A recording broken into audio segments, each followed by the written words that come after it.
Velina nuio ke aloha ia o ko pakahi a pau e ho'omaka ana no me ke oli.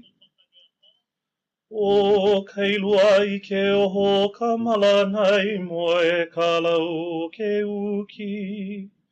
I puiwa I ka leo ka manulai kuhi ana oe he wahine.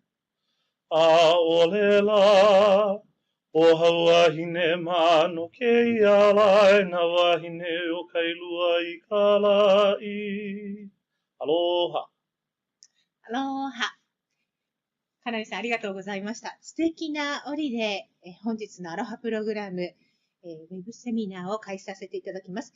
簡単に今、かなりさんにご紹介いただいた折なんですけれども、ヒーヤカがですね、1回だけだそうなんですけれども、このカイルアを渡って他の地に着いたという、素敵な折から、本日のアロハプログラムウェブセミナーを、開始させていただきました。本日はですね、講師といたしまして、カアナアナ、ハワイツーリズムオーソリティの、カルチャーアフェアで活躍をされていらっしゃいます。ハワイ州観光局の本局として、いろんな形でですね、このアロハプログラムをはじめ、カルチャー部門に関してですね、いろんな形で私どもの活動をですね、サポートいただいています。本日はカラニさんにご登場いただきます。本日はよろしくお願いいたします。Aloha. So today I want to start by introducing our topic. It's Hawaii's Hawaiian outrigger canoe racing traditions. はい、本日なんですけれども、ハワイでですね、行っています、このハワイアンアウトリガーカヌーレーシングの伝統についてですね、本日、カナニさんの方からお話をしていただきます。I think the important thing I want to start by saying is that canoes were the way that Hawaiians got to Hawaii in the very, very beginning, probably around 500 AD. はい、もう皆さんもご存知の方も多いかと思いますけれども、このハワイ諸島にですね、最初から人々は住んでいたという、書物はないんですけれども、約、500年、世紀500年ですね、の時にですけれども、カヌーを使ってポリネシアの島からこのハワイに渡ってきたという諸説がございます。And that there are many, many, many types of canoes, but today we're going to focus on canoe racing. カヌーもですね、私も存じ上げなかったんですけれども、実は、いろんなタイプがですね、何百というタイプが、あるそうなんですけれども、本日はですね、そのカヌーでも、カヌーレース、レーシングに使うカヌーについて、いろんな違いなどをですね、カナニさんにご紹介していただこうと思っています。And so I really want to start with how did we create these canoes for canoe racing, and it really starts with selecting a tree. 皆様、カヌーをご覧になったこと、触ったこと、見たことある方いらっしゃると思います。いろんなホテルや、いろんな会場などで、展示されていると思うんですけれども、実はですね、このカヌーというのは、実際には掘ったりするところから始まるのではなく、ハワイのトラディションは、そのカヌーに合った適材を見つけるところからカヌーの製作が始まるそうです。And so the primary wood for canoe building in ancient times was a koa canoe. 古代ハワイアンの方たちがですね、カヌーの、適材として一番適材だというふうに言っていたのが、コアの木、それを使ったカヌーの、製作でございます。And they chose koa because it's a hardwood and it's really sturdy. なぜコアの木なんでしょうかと私もご質問したところ、やはりコアという木はですね、やはりすごく強い、そういった、耐久材ということでですね、コアの木が使われていたというふうに言われています。And like anything else in Hawaiian culture, harvesting a log to make a canoe was a matter of ceremony and religion. はい。まず最初にですね、その伐採する前に、その木がですね、カヌーにとって本当に良い木なのかというのを見分け、そこから、セレモニーをして、掘り出すというようなプロセスを一番最初に組むそうです。And it was led by a kahuna kalaiva'a. はい。それをですね、実際に、精査するというとあれですけれども、それを、この木が本当に、カヌーになってもいい木なのかというのを、実際に見分ける方がいらっしゃるんですけれども、それはですね、やはり代々受け継がれた、カヌーカフナ、カヌーカフナといって家系の方が、選ばれるそうです。And that master would go up into the forest and make offerings and pray to find the right tree, and then would continue to do so until they found the right one. はい、実際にですね、この、カヌー、カフナ、この真ん中にいらっしゃるような方がですね、実際に木を触ったり、触れたり、見たりしてですね、その木がいいかどうか、そして選んだ後にですね、オファリング、そういったお供え物もしまして、この木をカヌーとして使ってもいいかというような形でですね、自然に問うところから始まるそうです。And one of the unique things is the elepayo bird was actually a bird that would signal to that master whether or not a log was fit to become a canoe or not. ハワイってやっぱ自然にすごく、共存しているというのがよくわかると思うんですけども、皆様のちょうど、画面の、左下ですね、小さな可愛らしい鳥がいるかと思います。これはですね、ハワイの固有種でエレパイオという鳥なんですけれども、実際に、この鳥がですね、この、カヌーカフナの、道沿いのお手伝いを、その、適材である、木であるかどうかというののお手伝いをされるそうです。So how they gonna help the kahuna to pick that the tree is at the right one for canoe? So basically, if an elepayo would land on the tree, they were looking for food, and their primary food were like bugs. And so a lot of times, if an elepayo was going to a tree, it meant that the tree might be rotten and that it wouldn't be good for canoe carving. That's very interesting. で、今ちょうど私の方もですね、まだ勉強されないので、カナニさんに、じゃあこの鳥がどういった形でそのカフナをお手伝いするのかと聞いたところですが、やはり鳥ですので、木の中にいる、虫を食べる、というのが、彼らの、生息方法なんですけれども、so there's no bird on a tree. Yeah, no elepayo. Yeah. はい。じゃあエレパイオがその木に止まっていない木はですね、虫がいないということで、虫がいないということは、ちょうど木の中にある年輪などがですね、穴が開いていないという印になるそうです。ですので、エレパイオがついていない木、止まっていない木というのは、そういった形で虫がいない木、そういった形でカヌーに適しているということだそうです。And so once the tree was selected, there were more prayers and ceremony that happened, and then they would cut down or fell the tree. はい。で、そういった形でですね、いろんな形で、適材であるというのを、このカフナがですね、見定めて、そこから先ほどもお話したように、お供えの物狩り。まず最初に、starting with the holy、はい。先ほど、カラミさんにもオリで始まっていただきましたが、オリでこの木を伐採してもよいかというような形で自然に、願った後、こういった後にですね、そこから、お供え物が始まって伐採が始まるそうです。And like anything else again in Hawaiian culture, we knew that if we were taking this tree's life, that it had to be respected and turned into a canoe. And so canoes were very, very sacred in understanding that it took the life of a very, very old tree. はい。すごくやっぱり日本と似ているのかなっていうのをよく私も感じるんですけれども、やはり、その自然の中で長い時間をかけて、育った木を、カヌーとして伐採するというのは、自然界の方から、命を絶やすという、こともありますので、そういった意味でですね、きちんとした形で、お祓い、お供え物をし、そこから木を伐採させていただく。で、ハワイアンの、古代ハワイアン、ネイティブハワイアンにとってカヌーというものは、とても聖なるものというふうな位置づけがありますので、やはりそういった聖なるものを自然界から、いただくというような形で、すごくセレモニー、に関してはですね、入念に行われるそうです。And so once the tree was cut down, they would actually start work on the actual carving of the hull of the canoe in the forest to make the tree lighter. はい。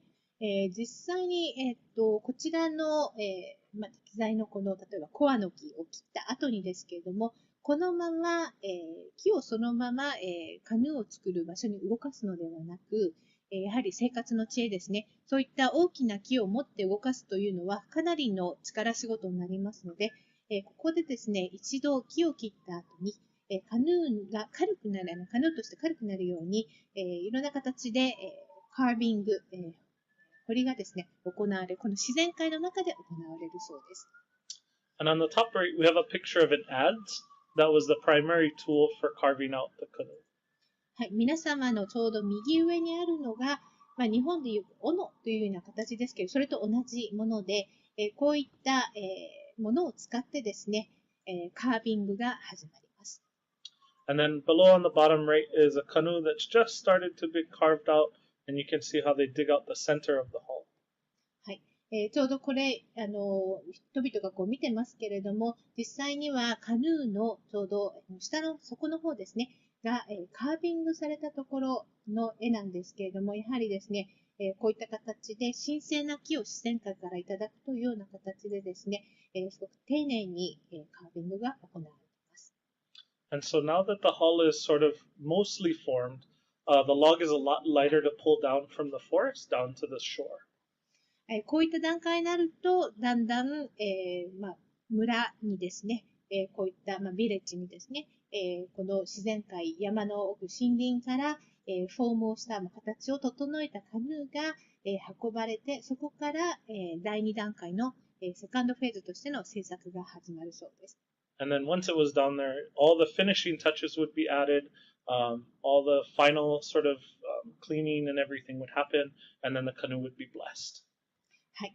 で、そこからですね、やはりいろんな、パーツがございますので、そちらのパーツを、しっかりとつけ、そして完成した後に再度もう一度ですね、出来上がったということでセレモニーを行われ、ブレッシングをし、そして航海に出るというような形の大きなプロセスが、このカヌー、制作の段階で過程の中で行われるそうです。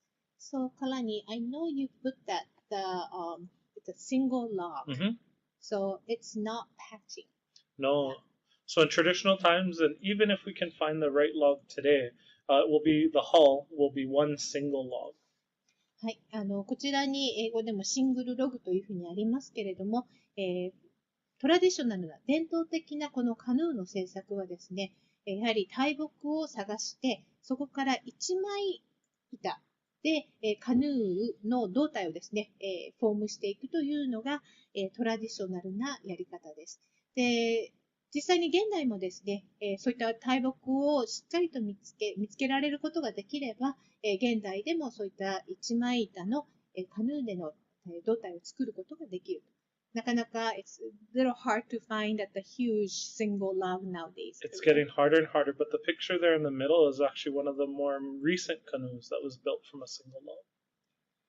皆さんの、見ていただいているこのお写真、最近のものなんですけれども、そういった大きな、大木を見つけることができて、一枚板の胴体が、カヌーホールが作られたということなので、不可能ではないというふうに、not impossible. Not impossible, yep. So the next thing I wanted to cover was sort of the canoe parts, and I think it's important that we look at these canoe parts so that we can understand their function.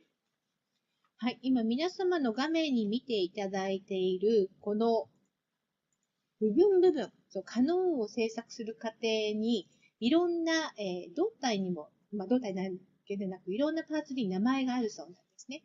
So this is Va'a Kialoa. Correct. はい、Va'a. What does it mean, Va'a? Yeah, so va'a is the general term for any kind of canoe. Could be double-hulled or single-hulled for fishing or for racing. Va'a is just the general term for any kind of canoe. はい、Va'a というのはですね、どういう意味かと言いますと、本日はカヌーレーシングということで、このカヌーレーシングに関してのお話をカラニさんにしていただいているんですけれども、バワというのはカヌー本体のことを言います。ただですね、いろんな種類の、カヌーが、存在するということで、一特定の名前ではなく、相対的な意味で、カヌーはバーというふうに言われていますが、本日はレーシングカヌーということで、ワア、キアロアというような形でご案内をしていただいています。So I'll start at the bottom of the picture on the slide, and that's the hull of the canoe, or in Hawaiian we say kino. はい。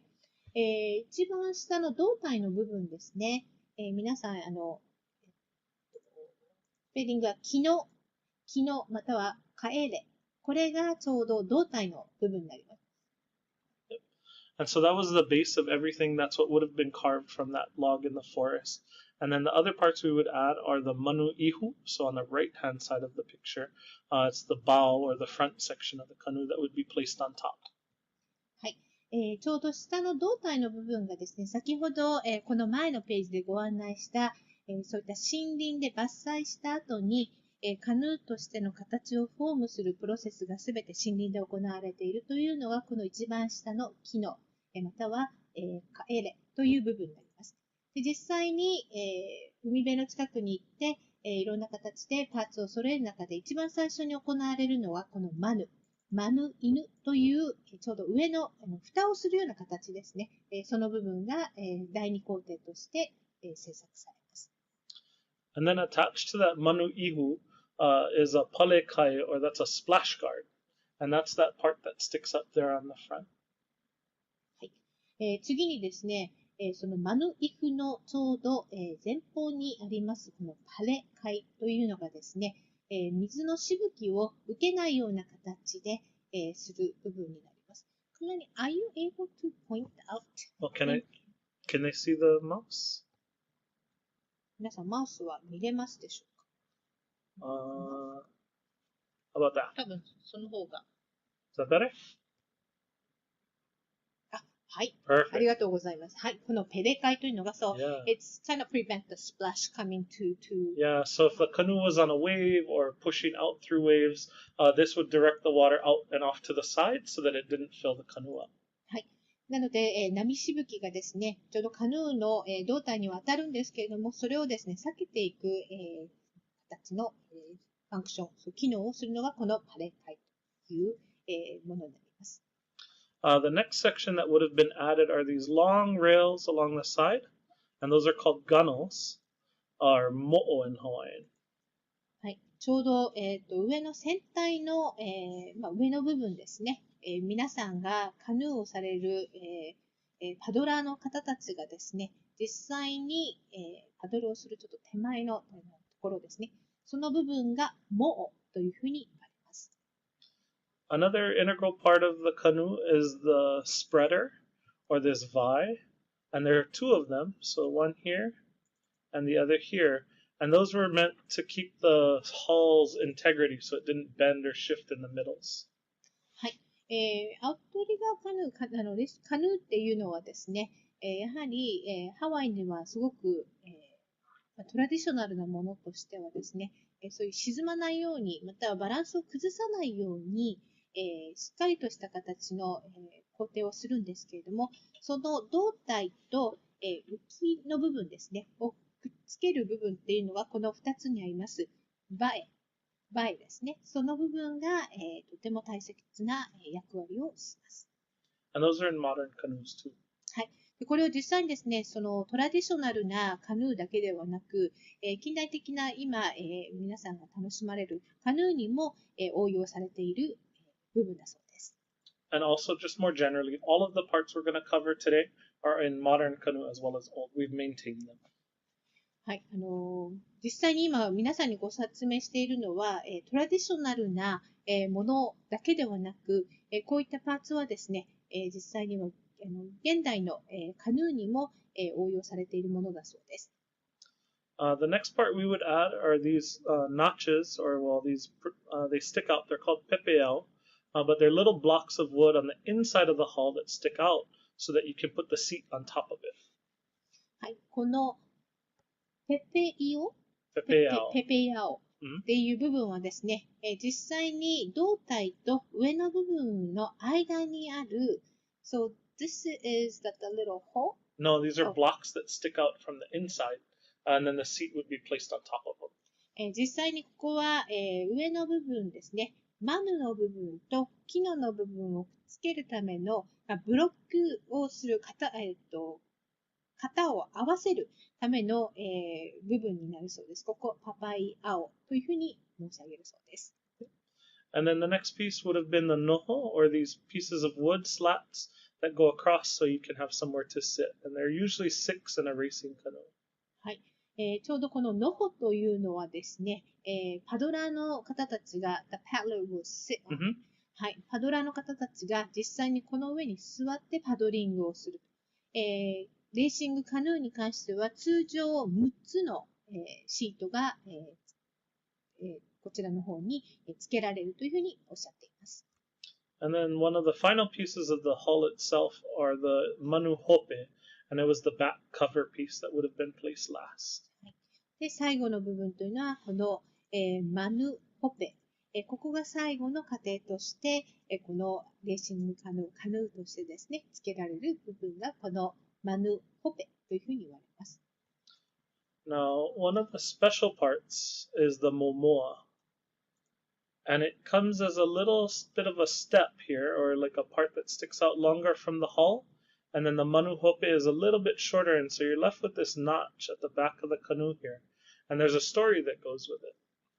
はい。ちょうど今、カラニさんがポイントアウトしているモモアという部分なんですが、could you just explain a little bit more? I'm sorry. Yeah, no problem. So the hull is here on the bottom, and the manu hope is a little bit shorter. And so what it does is it leaves this notch or this ledge here at the back of the canoe, and there's a special story that goes with it. はい。ちょうどですね、今矢印でこう L シェイプの反対側をしたところなんですけども、ここはですね、so this is the story of the canoe. Is it just to signify to put something else? Yeah, so that's also known as the seat for the ancestors. And so there's a story of a chief leaving Tahiti.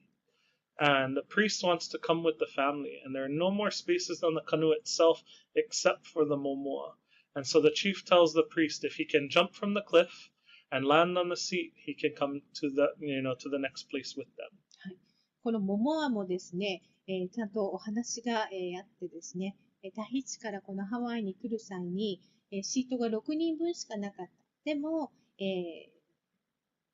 この、カヌーに乗ってきたい場合は、ここの部分にジャンプオフして乗ってくれば、このカヌーと一緒にハワイにたどり着くというようなそういった伝説があるんですけれども、そういった意味でモモアと付けられてますが、通常このエリアにはですね、信仰しているものだったり、またはご先祖の守り神であったり、そういった部分をつけるところはこのモモアというような場所になります。This is at the tail end. Very back はい、 at the 一 tail 番 end. 最後の、部分になりますね。はい。And so today for us, it's a seat that we leave and reserve for our ancestors so that they're with us when we compete. はい。ハワイの方たちってやっぱりご先祖様を敬うというのをすごく大切にされていまして、今現代の、カヌーラー、パドラーたちはですね、ここにご先祖様と一緒にいるというようなことを信じてですね、この一番後ろ、モモアの部分には、一緒にカヌーをしていただくという形でですね、信じていらっしゃる方が大変多いそうです。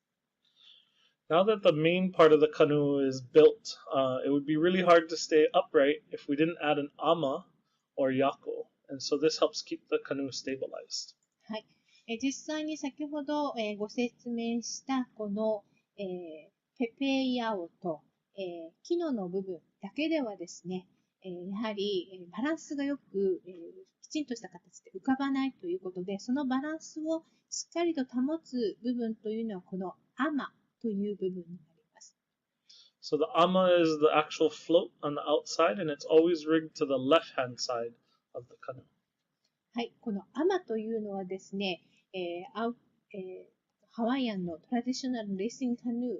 Is it only traditional racing Modern canoe? as well. We've basically kept everything the same.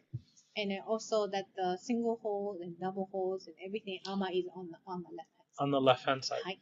この AMA というのは、胴体の必ず左側につけるというのが、実際にその伝統的な、カヌーもそうですし、近代のカヌーもそうなんです。Why left?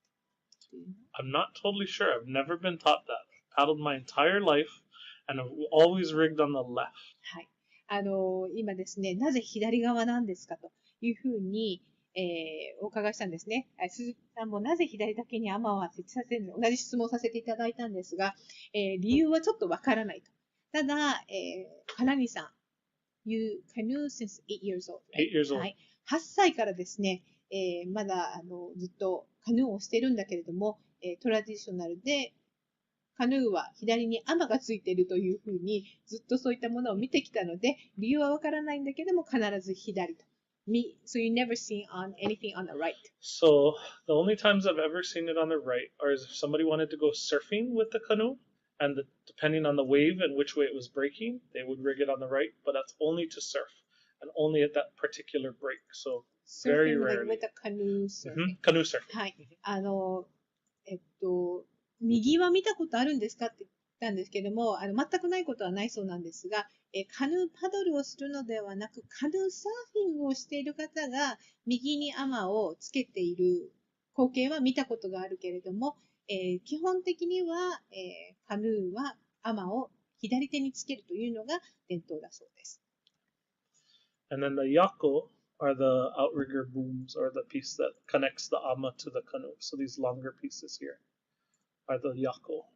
はい。ここの部分、ちょうどアマと本体をつなげる役割をするのが、このイヤコという部分になりますが、It's always two. はい。これも、なぜかはあれなんですけど、2つ、つけるということで、多分2つつけることによって、It's have strings to keep that ama. Yep. Stick So to I'll come to that next, but they're lashed. So the vai that we put on, and then the yako, and then they're lashed together. はい。なので、アマとイヤコをつけた後に、今度は前、先ほど、しましたけど、胴体とこのアマをつなげる2つの部分ですね。これをつなげることによって、so this is the end of it. So connecting that process is the last process of building canoe. Correct. はい。なので、実際にアマとイヤコをくっつけて、それを前を通して本体につけるというのが最後の工程だそうです。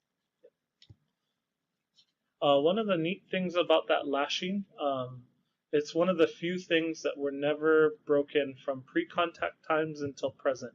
We always rig the same way, and that's a traditional practice that's gone unbroken, much like hula. はい。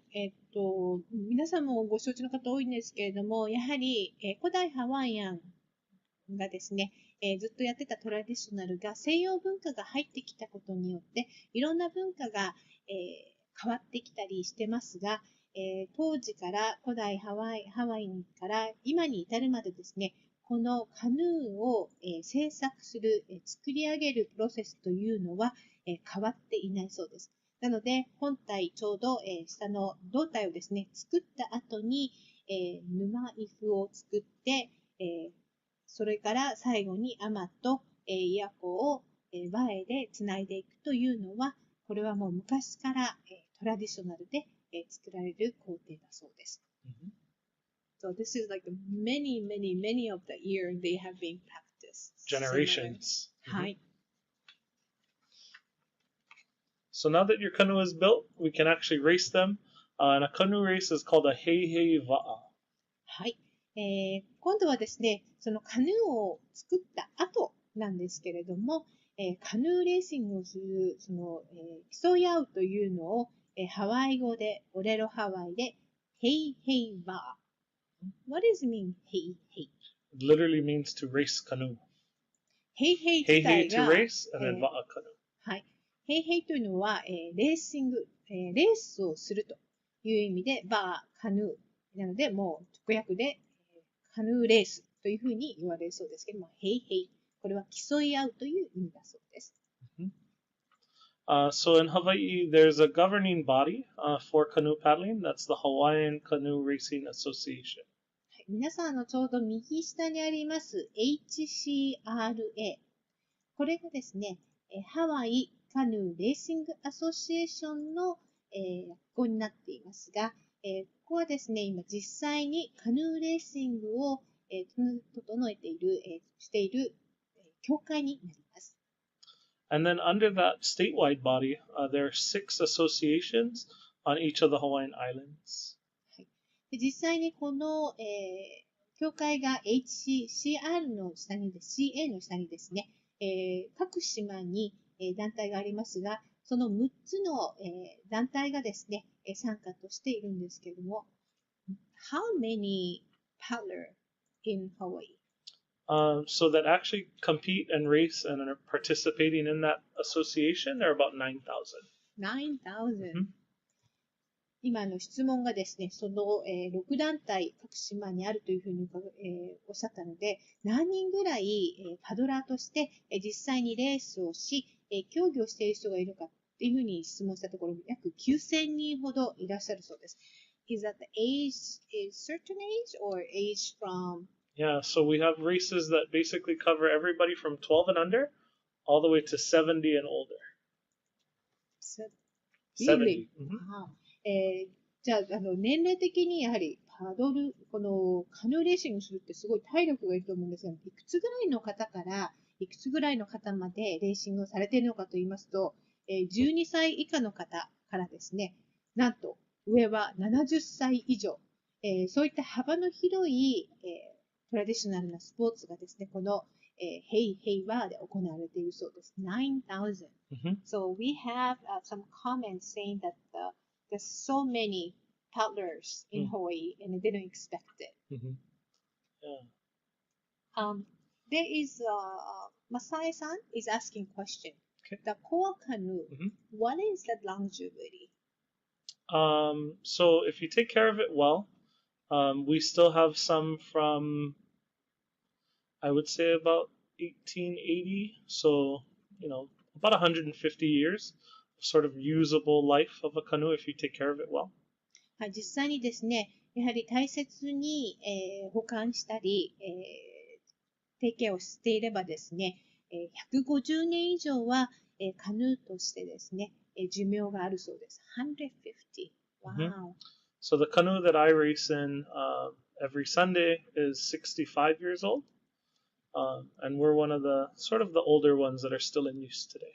はい、実際にですね、カナニーさんいろんなところで、週末カヌーレーシング、カヌーを、たしなんでいらっしゃるそうなんですけれども、カナニーさんが使っているカヌーというのはですね、65年、65 years. That's long. Yeah. And Connie, would you like to show that maybe? So one thing I'll say though about the koa canoes is they're meant to be paddled, and so they break and things happen. You can see in the picture in the center, the canoes are turning around these individual flags. And one of the things that happens is sometimes the canoes get too close and they collide. So things happen. So it can be broken. It can be broken, and we fix them and we keep racing. はい。コアの木もですね、やはりレースをしている途中にですね、この図の中にあると思うんですけど、ちょっとぶつかったりやっぱりするそうなんですね、レースをしている間に。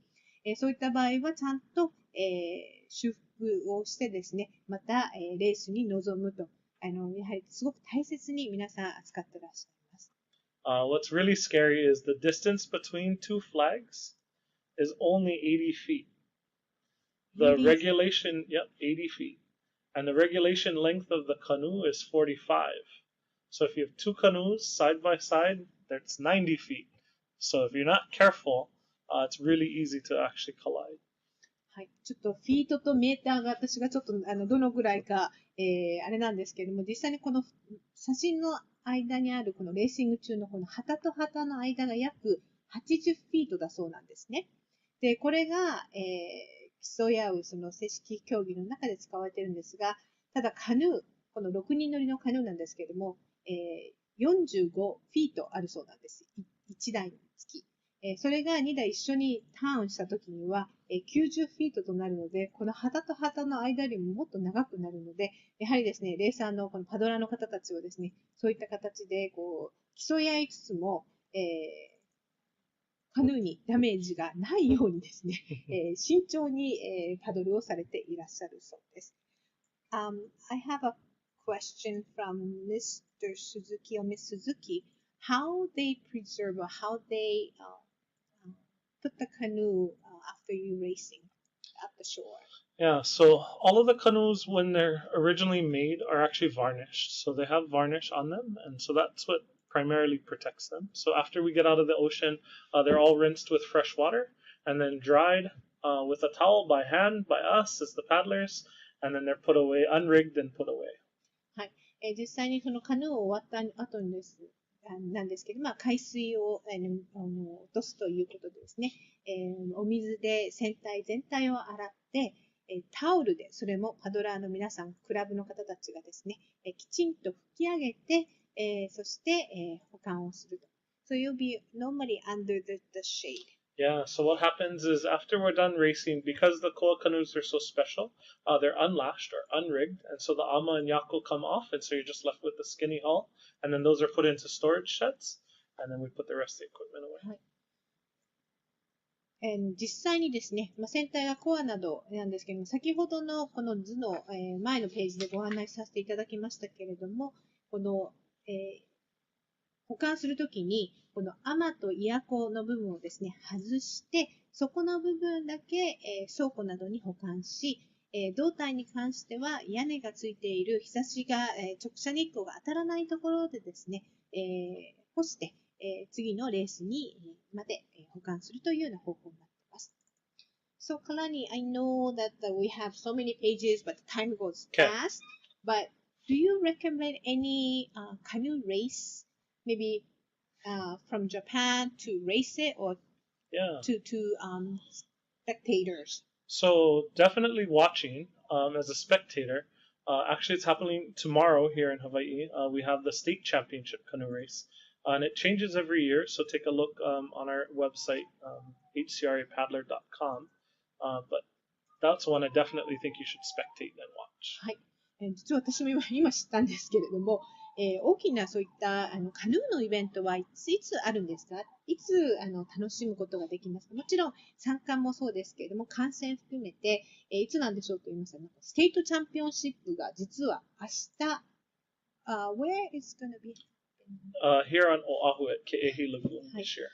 オアフと、ホノルル空港に近いケアヒラグーンで実は明日、レガッタ、ショート、カヌーレースがですね、行われるんですけれども、毎年、日にちも変わりますし、開催場所も変わるそうなんです。It's held in first week of August every year? First Saturday in August every year. はい。8月の第1土曜日がこのステートチャンピオンシップになりますが、もし来年、今年、皆さん日本にいらっしゃるかもしれませんので、来年、ご覧になれなかったら、場所は変わりますけれども、8月の第1土曜日ということで、HCRA に、開催場所などが後日、掲載されるそうなので、ぜひ、ご覧いただければと思います。One of the neat things I'll just say about racing itself while we're on this slide is one of the beautiful things is you can have like a grandmother, a son, and then a granddaughter all racing in the same canoe in the same day throughout the day. And so that's really special. It's really a family sport. やはりハワイの人たちはですね、お花というのをすごく大切にするんですけれども、実際に、親子3世代でですね、カヌーレーシングに参加されていらっしゃったり、もちろんエイジグループがあったりしますので、別の形でレーシングは望むんですけれども、このヘイヘイバーというのは、ファミリー、お花、が参加できるイベントということでですね、すごく地元の方たちも楽しんでいらっしゃいます。So one of the people we can't not talk about, or one of the people that we have to talk about when we talk about canoe paddling, is Toots Minville, and he really revolutionized canoe paddling. はい、そのカヌーをですね、保存というか、継承をしてきた中で、レーシングカヌー、このヘイヘイ、バーをですね、この人なくしては、語れないという方が今実際に皆さんの画面に出ていらっしゃいます。トゥーツ、ミンベールさんなんですけれども、すごくやはりこのレーシングカヌーをですね、今に伝えている第一の先駆者でもある方だそうです。One of the things that he did is he allowed us to race in fiberglass canoes, and he built the very first one. And that's really what brought paddling into the modern era. 実際に、ファイバーグラスのカヌーを、発明された方でもいらっしゃっててですね、今実際にこうやって、自分たちカラニさんたちがカヌーを楽しめるのも、やはり、彼のアイデアが、素晴らしかったもの、それが後世につないでいるというふうにおっしゃっています。And the other second thing he's noted for is founding the Molokai Hoi, which is the World Championship of Canoe Paddling. モロカイホイという、ワールドカヌーチャンピオンシップが、held in October、はい、毎年10月に行われるんですけれども、その開催の、を考案された方でもいらっしゃるそうです。So, Kalani, we can see him somewhere in airport. Yep. So he's actually was inducted into the Hawaii Sports Hall of Fame. And on that occasion, they created a statue for him. And it's actually at the Honolulu International Airport or Daniel K. Inouye International Airport. はい。実は皆さんも、ご利用になった方も多いと思うんですけれども、ダニエル K. 井上、ホノルル空港にですね、彼を称えた銅像がですね、ゲート25番から、ちょうど、インターアイランド、に行く、通路のところにですね、カヌーとともに飾ってあるそうなんです。なので、ぜひですね、次回、ホノルル空港帰国前にですね、このトゥーチさんの銅像、ぜひ空港内で探してみていただければと思います。やはり、現在のアウトリガーカヌー、こういったハワイアンカヌーをですね、レースを、つなげてくれた、一人者ということでですね、ぜひ皆さんにも知っていただきたいというふうに、カナミさんがおっしゃっています。The next one that I really wanted to highlight was Joseph Nappy Napoleon. He's been a staple in canoe paddling his entire life. はい、次にですね、このジョセフ・ナッピー・ナポレオン氏なんですけれども、この方も、カヌーレーシングでは忘れてはいけないとても大切な方だそうです。So one of the noted accomplishments of Nappy is that he paddled the Molokai Hoi consecutively for over 50 years now. はい、この、ワールドチャンピオンシップにあります、このモロカイホイなんですけれども、50 years。Yeah, so I think he's on 54 this year. 50年間ですね、続けて、連続でですね、このモロカイホイに参加されていらっしゃる、もうレーサーの中のレーサーというふうに言われていらっしゃる方です。And he's won it 6 times. The winner. Wow. で、実際にここの一番下にあります1958年から1973年に6回このモロカイホイのチャンピオンシップ、チャンピオンとして栄光に輝いた方でもいらっしゃいます。And he's just one of the sweetest, most genuine people you'll ever meet, full of aloha. Is he anywhere we can meet him? Absolutely. He's still paddling, he still races, and he'll actually be competing tomorrow. 実際にこのナッピーさんなんですけれども、すごく素晴らしいお人柄の方でですね、今でももう現役でいらっしゃるので、明日の、開催されます、ケアヒラ郡で開催されるステートチャンピオンシップでも、こちらパドラーとして参加されるそうです。Now I wanted to highlight some of those canoe clubs that really sort of led the way in creating what is today canoe paddling as we know it. And one of the first was the Outrigger Canoe Club. はい。やはりですね、こういった先ほどご紹介した HCRA、ハワイカヌーレーシングアソシエーションの先駆けでもありますし、一つ、やはり二つある中の一つの、トラディショナルなクラブとして、アウトリガーカヌークラブ、これが1908年に創設されたそうです。The club is one of the largest today and still has about 400 members. クラブ自体は、一番そのハワイ諸島の中で大きく、メンバー、実際に、競争、レースをしている方たちが約400人ほどメンバーとしていらっしゃるそうです。The picture on the bottom left, I think, is important. One of their most famous members is Duke Kahanamoku. はい。皆さんのちょうど、一番左下にですね、あるのは、この方、ワイキキビーチでも皆さん銅像を見られたことがあると思いますけれども、ドゥーク・カハナモク氏、この方がですね、サーフィンの神様と言われている、彼もこの創設に携わっていらっしゃったというふうにおっしゃっています。And then on the top right picture is an early picture of the canoe club, actually with one of their earliest racing canoes. 実際にこの、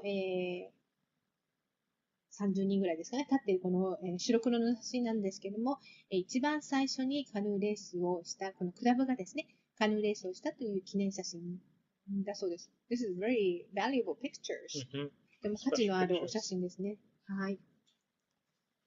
The next canoe club started in the same year was the Huinalu Canoe Club. はい。